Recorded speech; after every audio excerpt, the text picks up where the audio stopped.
अकोट येथील बहुचर्चित कालिंगा माता मंदिरातील लाखो रुपयांच्या चोरीचा कौशल्यपूर्ण तपास करून गुन्ह्याचा उलगडा करणाऱ्या अकोला स्थानिक गुन्हे शाखेच्या तपास पथकाच्या कामगिरीची राज्यस्तरावर दखल घेण्यात आली। महाराष्ट्राचे पोलीस महासंचालक यांनी मुंबई इथं तपास पथकातील अधिकारी आणि कर्मचाऱ्यांना विशेष सन्मान करत त्यांचा उल्लेखनीय कामगिरीचा गौरव केला। 22 फेब्रुवारी रोजी अकोट शहर पोलीस ठाण्याच्या हद्दीतील प्रसिद्ध कालिंगा माता मंदिरात चोरीची घटना घडली होती।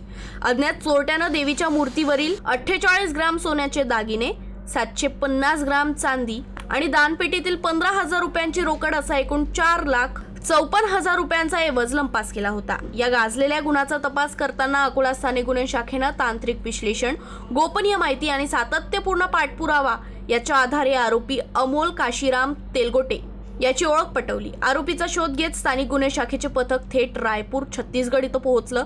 त्यानंतर आरोपी परत येत असताना अमरावतीजवळ सापळा रचून त्याला शिताफीनं अटक करण्यात आली।